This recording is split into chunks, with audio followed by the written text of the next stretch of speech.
Hallo zusammen, guten Tag. আমি নাইম সরকার master language সেন্টারে German language instructor হিসেবে আছি। তো আজকের লেসনে আমরা জানবো ভার্ব কনজুগেশন। তো ভার্ব কনজুগেশন জিনিসটা কি? ইংরেজিতে আমরা যেরকম অনেক ভার্ব পড়ি, তো ওইখানে দেখা যায় ভার্বের সচরাচর খুব একটা চেঞ্জ হয় না। যদি আমি বলি যে I have a car, you have a car, she has a car. তো এখানে হ্যাভটা চেঞ্জ হচ্ছে না, আর হ্যাজ যেহেতু এটা হচ্ছে থার্ড পারসন, এটার জন্য চেঞ্জ হয়ে যাচ্ছে। কিন্তু জার্মান ভাষায় এখানে একটু ডিফারেন্ট। যেমন ইস মানে আমি পাঁচজনের প্রণামে, পাঁচজনের প্রণামগুলো আমরা প্রিভিয়াস ভিডিওতে দেখেছি, ওইখানে আমরা টোটাল পাঁচজনের প্রণামগুলো নিয়ে আলোচনা করেছি। তো ইস ইস অর্থ আমি। তো যখন আমরা এই ইস দিয়ে একটি ভার্ব দিব বা ইসের সাথে যখন একটি ভার্ব নিয়ে আসবো, তখন সেটির সাথে ভার্বটা একরকম হবে। তারপর হচ্ছে দু, এই মানে হচ্ছে তুমি। তো এই দু ফর্মের জন্য ভার্ব কনজুগেশনটা আরেক রকম হবে। তো এটাকে বলা হয় হচ্ছে ভার্ব কনজুগেশন। তো এটা নিয়ম, ভার্ব কনজুগেশন নিয়মটা হচ্ছে যে প্রথমে সাবজেক্ট থাকবে বা পার্সোনাল প্রোনোমেন গুলো থাকবে, তারপর এটা প্রতিটা পার্সোনাল প্রোনোমেনের জন্য ভার্ব কনজুগেশনটা এক এক রকম হবে। যদি আমি দেখি যে ইস, তো ইসের জন্য পার্সোনাল প্রোনোমেনে, ইস পার্সোনাল প্রোনোমেনে এখানে ভার্ব কনজুগেশন হবে এ দিয়ে। তারপর হচ্ছে দু, এই দু ফর্মের জন্য ভার্ব কনজুগেশন হবে এস টে দিয়ে। এই ভার্ব কনজুগেশনকে আবার ভার্ব এন্ডিং ও বলা যেতে পারে সহজভাবে বোঝার জন্য। এস, তো দু ফর্মের জন্য এস টে দিয়ে ভার্ব কনজুগেশন বা ভার্ব এন্ডিংটা হবে। তারপর হচ্ছে এ আর G S, he she it, এটার জন্য ভার্ব কনজুগেশন হবে শুধুমাত্র টে দিয়ে। তারপর হচ্ছে ইয়ার, হচ্ছে তোমরা, তো এটার জন্য পার্সোনাল প্রোনোমেন ইয়ারের জন্য ভার্ব কনজুগেশন বা ভার্ব এন্ডিং হবে শুধুমাত্র টে দিয়ে। তারপর হচ্ছে ভিআর, জি, জি, এই তিনটাই হচ্ছে আমার প্লুরাল পার্সোনাল প্রোনোমেন। তো এই তিনটি প্লুরাল পার্সোনাল প্রোনোমেনের জন্য আমার কনজুগেশন হবে সর্বদা এ এন দিয়ে।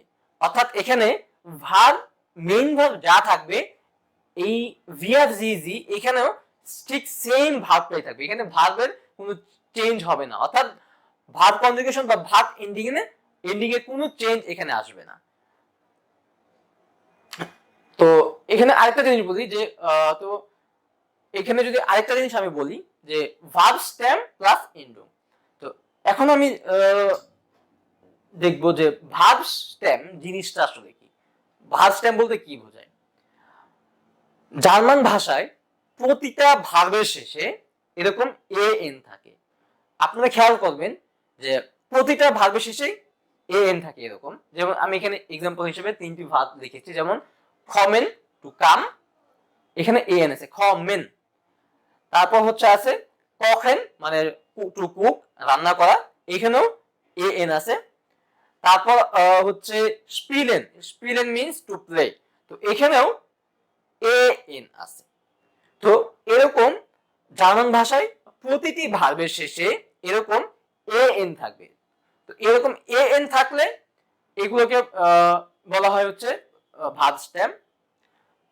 তো এখন এই ভার্ব স্টেমটা হচ্ছে এই এ এন এর আগের যে অংশটুকু আছে, এই এ এন এর আগের অংশটুকুই বলা হয় মূলত ভার্ব স্টেম। যেমন কখেন, তো এই কখেনের ক্ষেত্রে ভার্ব স্টেমটা হচ্ছে এই কখ পর্যন্ত। স্পিলেন, এই স্পিলেনের ভার্ব স্টেমটা হচ্ছে এখানে স্পিল। একটা কথা সর্বদা আমাদের মনে রাখতে হবে যে ভার্ব স্টেমে সর্বদা এ এন এর আগের অংশটুকু হচ্ছে আমার ভার্ব স্টেম। তো এখন আমরা এখানে কিছু 22 মিল দেখব। যেমন আমি এখানে লিখেছি ইস খমে আউস বাংলাদেশ। তো আমি এখানে বলেছিলাম যে ইসের জন্য ভার্ব কনজুগেশন বা ভার্ব স্টেম বা ভার্ব এন্ডিংটা হয় হচ্ছে এ দিয়ে। যেমন ইস খমে, খমেন থেকে আসছে খমে, ইস খমে আউস বাংলাদেশ। তারপর দু, দুয়ের জন্য পার্সোনাল প্রোনোমেনে কনজুগেশন হয় হচ্ছে এস্টে দিয়ে। তো দু kommst, du kommst aus Italien, du kommst aus Italien। তারপর হচ্ছে er sie অথবা হি অথবা she, er sie kommt aus Brasilien। কমটা এখানে কি জন্য আসছে? কমটা আসছে মূলত এই er sie পার্সোনাল প্রোনোমেনের জন্য ভার্ব কনজুগেশন সর্বদা হয় তে দিয়ে। তো er sie kommt aus Brasilien। Last one wir অথবা জি, wir মানে হচ্ছে আমরা, জি মিন্স এটা হচ্ছে আপনি, রেসপেক্ট অর্থে ব্যবহার করা হয়। আর এই জিটা হচ্ছে এটা প্লুরাল মানে দে আর। তো wir sie gehen ins Kino। তো তারা, আমরা অথবা তিনি অথবা তারা কিনো বা সিনেমাতে যায়, সিনেমা হলে যায়, গেহেন। তো এখানে দেখুন যে প্রতিটি পার্সোনাল প্রোনোমেন অনুযায়ী এখানে ভার্ব কনজুগেশন বা ভার্ব এন্ডিং গুলো হয়েছে। ইসের জন্য এ দিয়ে ভার্ব কনজুগেশন বা ভার্ব এন্ডিং, দু ফর্মের জন্য এস্টে দিয়ে ভার্ব কনজুগেশন, এ আর জি এখানে এটার জন্য এ আর জি এস এটির জন্য তে দিয়ে ভার্ব কনজুগেশন হবে। আর ভিয়া জি জি এখানে হবে সর্বদা এন, অর্থাৎ এখানে ভার্ব স্টেম বা ভার্ব কনজুগেশনে কোনো চেঞ্জ আসবে না। তো আমরা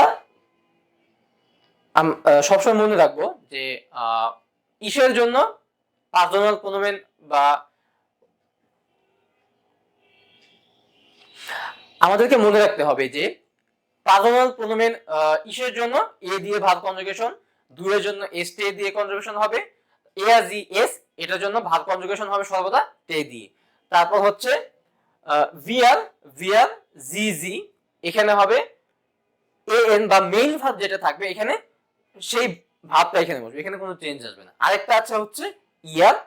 তো ইয়ারের জন্য ভাবটা হবে সর্বদা তে দিয়ে। যেমন ইয়া kommt, ihr kommt aus Polen, ihr kommt aus Polen, এরকম এখানে kommt এখানে তে দিয়ে এন্ডিংটা হয়েছে। তো আজকে আমরা পার্সোনাল প্রোনোমেন অনুযায়ী ভার্ব স্টেম বা ভার্ব কনজুগেশন কিভাবে হয় সেটা শিখলাম।